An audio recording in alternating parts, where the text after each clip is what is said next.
എല്ലാവർക്കും ധൻസാസ് വേൾഡിലേക്ക് സ്വാഗതം. ഇന്ന് ഞാൻ വന്നിരിക്കുന്നത് ഒരു കണ്ണൂർ സ്പെഷ്യൽ സ്വീറ്റ് റെസിപ്പി ആയിട്ടാണ്. വിണ്ടിയ എന്നാണ് ഇതിൻ്റെ പേര്. തേങ്ങയും ശർക്കരയും ചേർത്ത് ഉണ്ടാക്കുന്ന ഒരു ലഡുവാണിത്. പണ്ട് നമ്മൾ സ്കൂൾ പഠിക്കുന്ന സമയത്ത് കഴിക്കുന്ന ഒയൽച്ചയില്ലേ, അതിൻ്റെയൊക്കെ ഒരു ടേസ്റ്റാണ് ഇതിന് വരുന്നത്. നല്ലൊരു ടേസ്റ്റ് തന്നെ ഇത് കഴിക്കാൻ വേണ്ടിയിട്ട്. ഒന്ന് രണ്ട് കാര്യങ്ങൾ ശ്രദ്ധിച്ചു കഴിഞ്ഞാൽ നമുക്ക് ആ ഓയിൽച്ചേൻ്റെ ഒക്കെ ടേസ്റ്റിലുള്ള ലഡു നമുക്ക് ഉണ്ടാക്കിയെടുക്കാൻ പറ്റും. അപ്പോൾ നമുക്ക് വീഡിയോയിലേക്ക് പോകാം. അതിനു മുന്നേ ചാനൽ ആദ്യമായിട്ട് കാണുന്നവരാണെങ്കിൽ ലൈക്ക് ചെയ്യാനും ഷെയർ ചെയ്യാനും സബ്സ്ക്രൈബ് ചെയ്യാനും മറക്കരുത്. ഇതിൻ്റെ മെയിൻ ഇൻഗ്രീഡിയൻ്റ് എന്ന് പറയുന്നത് തേങ്ങയാണ്. ഞാനിവിടെ 2 തേങ്ങ ചിരവിയത് എടുത്തിട്ടുണ്ട്. നല്ല മൂത്ത തേങ്ങ തന്നെ നോക്കിയെടുക്കാൻ വേണ്ടിയിട്ട് ശ്രദ്ധിക്കണം. പിന്നെ ഞാനിവിടെ 1 കിലോ വെല്ലം എടുത്തിട്ടുണ്ട്. പിന്നെ നമുക്ക് വേണ്ടുന്നത് ചെറുപയർ പരിപ്പാണ്. ഇത് ഓപ്ഷണലാണ്, ആവശ്യമുണ്ടെങ്കിൽ മാത്രം നിങ്ങൾക്ക് ഇഷ്ടമാണെങ്കിൽ ചേർത്ത് കൊടുത്താൽ മതി. പിന്നെ നമുക്ക് കുറച്ച് ഏലക്ക പൊടിച്ചതും കൂടി എടുക്കണം. പിന്നെ വേണ്ടുന്നത് പശു നെയ്യാണ്. ഇത്രയും ഇൻഗ്രീഡിയൻറ്റ് മാത്രമേ നമുക്ക് വേണ്ടൂ. അപ്പോൾ നമുക്കിനി വെല്ലം ഉരുക്കാൻ വേണ്ടിയിട്ട് വെക്കാം. ഞാനൊരു പാത്രം എടുത്തിട്ടുണ്ട്. അതിൽ വെല്ലം ഇട്ട് കൊടുത്തിട്ട് നമുക്കൊരു 1/4 ഗ്ലാസ് വെള്ളം അതിൽ ഒഴിച്ചു കൊടുക്കാം. നല്ല കറുത്ത കളറിലുള്ള വെല്ലം നോക്കിയിട്ട് വാങ്ങാൻ വേണ്ടിയിട്ട് ശ്രദ്ധിക്കണം. എന്നാൽ മാത്രമേ നമ്മൾ ഉണ്ടാക്കുന്ന ആ സാധനത്തിന് കുറച്ച് നല്ല കളറ് കിട്ടുകയുള്ളൂ, നല്ലൊരു ടേസ്റ്റും ഉണ്ടാകും അങ്ങനെ ഉണ്ടാകുമ്പോൾ. അപ്പോൾ ഇവിടെ വെല്ലം ഒന്ന് ഉരുകി വരാൻ തുടങ്ങിയിട്ടുണ്ട്. വെല്ലം ഉരുക്കിയതിന് ശേഷം നമ്മൾ അരിച്ചൊഴിക്കുകയാണ് ചെയ്യുന്നത്. നമ്മൾ പ്രത്യേകിച്ചിട്ട് വെല്ലമൊക്കെ എന്തായാലും ഒന്ന് ഉരുക്കിയിട്ട് അരിച്ചിട്ട് തന്നെ എടുക്കാൻ വേണ്ടിയിട്ട് ശ്രദ്ധിക്കണം. അപ്പോൾ നമ്മൾ അരിയുണ്ടയൊക്കെ ഉണ്ടാക്കുന്ന സമയത്ത് സാധാരണ വെല്ലം പൊടിച്ചിട്ടാണ് അതിൽ ചേർക്കുന്നത്. അപ്പോൾ അതുപോലെ ചേർത്ത് കഴിഞ്ഞാൽ നമുക്ക് കല്ലും മണ്ണൊക്കെ ഉണ്ടാകും. അതുകൊണ്ടൊന്ന് ഇതൊക്കെ ഉണ്ടാക്കുന്ന സമയത്ത് ഇതുപോലെ ഒന്ന് അരിച്ചിട്ട് എടുക്കാൻ വേണ്ടിയിട്ട് ശ്രദ്ധിക്കുക. അപ്പോൾ വെല്ലം ഉരുകി വരുന്നവരെ നമുക്കൊന്ന് നന്നായിട്ടൊന്ന് ഇളക്കി കൊടുക്കാം. നമുക്കൊന്ന് വെയിറ്റ് ചെയ്യാം. പിന്നെ അതുപോലെ നമ്മൾ ഈ വെല്ലം ഉരുക്കുന്ന സമയത്ത് ലോ ടു മീഡിയം ഫ്ലെയിമിലാണ് തീ വെക്കേണ്ടത്. അതൊന്ന് പ്രത്യേകം ശ്രദ്ധിക്കണം. ഒരു 5 മിനിറ്റ് കൊണ്ട് തന്നെ വെല്ലമൊക്കെ നന്നായി ഉരുകി വന്നിട്ടുണ്ട്. ഞാനിവിടെ ഫ്ലെയിം ഒന്ന് കുറച്ച് കൊടുത്തിട്ടുണ്ട്. ഇനി നമുക്കിതൊന്ന് അരിച്ചൊഴിക്കണം. അപ്പോൾ അതിന് വേണ്ടിയിട്ട് നമുക്ക് ഒരു അടികട്ടിയുള്ളൊരു കടായിയാണ് എടുക്കേണ്ടുന്നത്. അതിലാണ് ഞാനിത് ഉണ്ടാക്കുന്നത്. അപ്പോൾ ഇവിടെ ഒരു അടികട്ടിയുള്ളൊരു പാൻ ഇവിടെ ഞാൻ എടുത്തിട്ടുണ്ട്. അതിലേക്ക് നമുക്കൊന്ന് അരിച്ചൊഴിച്ചു കൊടുക്കാം. അരിച്ചൊഴിക്കുന്ന സമയത്ത് കണ്ടോ അടിയിൽ കല്ലുമണ്ണൊക്കെ നിൽക്കുന്നുണ്ടോ. അപ്പോൾ അരിച്ചെടുത്ത് കഴിഞ്ഞാൽ ഇതുപോലെ നമുക്ക് അടിയിൽ എങ്ങനെ ഊറി നിൽക്കും, അല്ലെങ്കിൽ അത് നമ്മുടെ വയറ്റി പോവുകയാണ് ചെയ്യുന്നത്. അപ്പോൾ പാനിൽ ഒഴിച്ചതിന് ശേഷം നമുക്കൊന്ന് മീഡിയം ഫ്ലെയിമിലിട്ടിട്ട് ഒന്ന് ഇളക്കി കൊടുക്കാം. ഒന്ന് ആ വെല്ലം ഒന്ന് ജസ്റ്റ് ഒന്ന് കുറുകി വരുന്നവരെ നമുക്കൊരു 3-4 മിനിറ്റ് ഇതുപോലെ ഒന്ന് ഇളക്കി കൊടുക്കണം. ശർക്കരപ്പാനി ഒന്ന് കുറുകി വന്നിട്ടുണ്ട്. നമുക്കിനി അതിലേക്ക് തേങ്ങ ചേർത്ത് കൊടുക്കാം. ഞാൻ 2 തേങ്ങ എടുത്തതെന്ന് പറഞ്ഞു. അപ്പോൾ രണ്ടും നമുക്ക് ഇതിലേക്കൊന്ന് ഇട്ടിട്ട് നന്നായിട്ടൊന്ന് മിക്സ് ചെയ്ത് കൊടുക്കണം. അപ്പോൾ ഒന്നാമത്തെ തേങ്ങ ഞാൻ ആദ്യം ചേർത്ത് കൊടുത്തിട്ടുണ്ട്. ഇനി രണ്ടാമത്തെ തേങ്ങയും കൂടി നമുക്കതിലേക്ക് ചേർത്ത് കൊടുക്കാം. എന്നിട്ടൊന്ന് നന്നായിട്ട് ഇളക്കി യോജിപ്പിച്ച് കൊടുക്കാം. ലോ ടു മീഡിയം ഫ്ലെയിമിലിട്ടിട്ട് ആ തേങ്ങയും വെല്ലവും ഒക്കെ ഒന്ന് നന്നായിട്ടൊന്ന് യോജിക്കുന്നവരെ നമുക്ക് നല്ലോണം ഒന്ന് ഇളക്കി കൊടുക്കണം.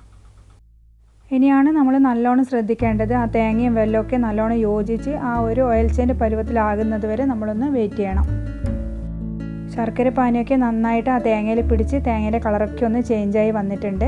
അപ്പോൾ ഏകദേശം ഒന്ന് കുറുകി വന്നിട്ടുണ്ട്. തേങ്ങയും വെല്ലമൊക്കെ ഒന്ന് യോജിച്ചിട്ടുണ്ട്. ആ ഒരു സമയത്ത് നമുക്ക് ഈ ചെറുപയർ പരിപ്പ് ചേർത്ത് കൊടുക്കാം. പിന്നെ ഏലക്ക പൊടിച്ചതും കൂടി ചേർത്തിട്ട് നല്ലോണം ഒന്ന് മിക്സ് ചെയ്ത് കൊടുക്കാം. അപ്പോൾ ചെറുപയർ പരിപ്പ് വേണ്ടെങ്കിൽ ചേർക്കേണ്ട, അത് ഞാൻ ആദ്യം പറഞ്ഞിട്ടുണ്ട്.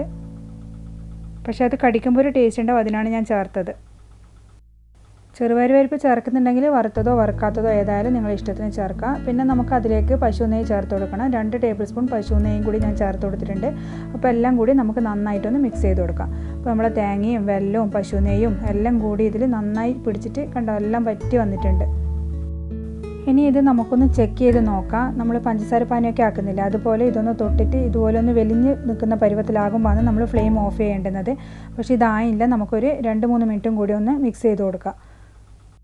അപ്പോൾ ഇടയ്ക്കിടെ നിങ്ങൾ ഇതുപോലെ ഒന്ന് ചെക്ക് ചെയ്ത് കൊടുക്കുക. അപ്പോൾ ഒരു വലിയ ടൈപ്പ് ആകുമ്പോൾ നമുക്ക് ഫ്ലെയിം ഓഫ് ചെയ്യേണ്ടത്. ഇവിടെ ആയില്ല, ഇനി ഒരു 2-3 മിനിറ്റും കൂടി നമുക്കൊന്ന് ഇളക്കി കൊടുക്കാം. എന്നിട്ടൊന്ന് ചെക്ക് ചെയ്ത് നോക്കാം. അപ്പോൾ 2 മിനിറ്റ് കഴിഞ്ഞതിന് ശേഷം വീണ്ടും ഞാൻ ചെക്ക് ചെയ്യുന്നുണ്ട്. ഈ ഒരു പരുവത്തിലായി കിട്ടിയിട്ടുണ്ട്. ജസ്റ്റ് ഒരു വലിയൊരു ടൈപ്പായി കിട്ടിയാൽ മതി. ആ സമയത്ത് തന്നെ നമുക്ക് ഫ്ലെയിം ഓഫ് ചെയ്ത് കൊടുക്കണം. എന്നിട്ട് നമുക്ക് തണുക്കാൻ വേണ്ടിയിട്ട് ഒരു പ്ലേറ്റിലേക്ക് മാറ്റിയിട്ട് കൊടുക്കാം. നമ്മൾ ഉണ്ടാക്കിയ ആ പാത്രത്തിൽ തന്നെ വെക്കാൻ പാടില്ല. എന്തായാലും നിങ്ങൾ വേറൊരു പാത്രത്തിലേക്ക് ഒന്ന് മാറ്റി കൊടുക്കണം. ഉണ്ടാക്കിയ പാത്രത്തിൽ തന്നെ വെച്ച് കഴിഞ്ഞാൽ അത് നന്നായിട്ട് മൂത്തിട്ട് കട്ട പിടിച്ച് പോകും. അതുകൊണ്ടാണ് പറയുന്നത്. അപ്പോൾ ഇത് തണിയാന്ന് വെക്കാൻ പാടില്ല. ആ ചൂടോടെ തന്നെയാണ് നമ്മൾ ഉരുട്ടിയെടുക്കുന്നത്. എന്നാൽ മാത്രമേ നല്ല കറക്റ്റായിട്ട് കിട്ടുകയുള്ളൂ. അപ്പോൾ നന്നായിട്ട് പൊള്ളും. ഇതാ നമ്മൾ ജസ്റ്റ് കൈക്കൊരു ഓയിലോ അല്ലെങ്കിൽ പശുനെയ്യോ എന്താണെന്ന് വെച്ചാൽ തടയി കൊടുത്തിട്ട് ഒന്ന് ഇതുപോലെ ഒന്ന് ഉരുട്ടിയിട്ട് ഒരു ഷേപ്പാക്കി എടുത്താൽ മതി. അപ്പോൾ പൊള്ളുന്നുണ്ടെന്ന് തോന്നുന്നുണ്ടെങ്കിൽ നിങ്ങളൊരു വാഴയിലയിലോ അങ്ങനെയായിട്ടും ചുരുട്ടി എടുത്തിട്ട് ഒന്നൊരു ഷേപ്പാക്കി കൊടുത്താൽ മതി ഫസ്റ്റ്. ഈ ഒരു ചൂടോടെ ഉരുട്ടിയെടുത്താൽ മാത്രമേ നമുക്ക് ഉണ്ടാക്കി എടുക്കാൻ പറ്റുള്ളൂ. തണുത്ത് കഴിഞ്ഞാൽ പിന്നെ ആ ഒരു ഷേപ്പ് നമുക്ക് കിട്ടില്ല. അതുകൊണ്ട് പരമാവധി ആ ചൂടോടെ തന്നെ നിങ്ങൾ ഉരുട്ടിയെടുക്കാൻ വേണ്ടിയിട്ട് ശ്രദ്ധിക്കുക. ഇതെല്ലാവർക്കും നന്നായിട്ട് ഇഷ്ടപ്പെടുന്ന ഒരു റെസിപ്പിയാണ് കേട്ടോ. നമ്മളെ വലിയ ആൾക്കും കുട്ടികൾക്കും എല്ലാം നന്നായിട്ട് ഇഷ്ടപ്പെടും. കാരണം അവർ നമ്മൾ ആ മുട്ടായി ഇല്ല വേൽച്ച എന്ന് പറയുന്നത്, അപ്പോൾ അതിൻ്റെ ഒരു ടേസ്റ്റ് ഉള്ളതുകൊണ്ട് തന്നെ നമുക്ക് കഴിച്ചാലും മതിയാവില്ല, നല്ലൊരു ടേസ്റ്റ് തന്നെയാണ്. അപ്പോൾ നമുക്ക് എല്ലാം ഇവിടെ ഒന്ന് ഉണ്ടാക്കിയെടുക്കാം. കയ്യെല്ലാം നന്നായിട്ട് പൊള്ളുന്നുണ്ട്, ഇതാ കയ്യെല്ലാം ചുവന്ന് വന്നിട്ടുണ്ട്. എന്നാലും സാരമില്ല, നമുക്ക് നല്ലൊരു ടേസ്റ്റ് കഴിക്കാൻ വേണ്ടിയിട്ട് നല്ലൊരു ഇതിലാക്കിയിട്ട് തന്നെ എടുക്കാം.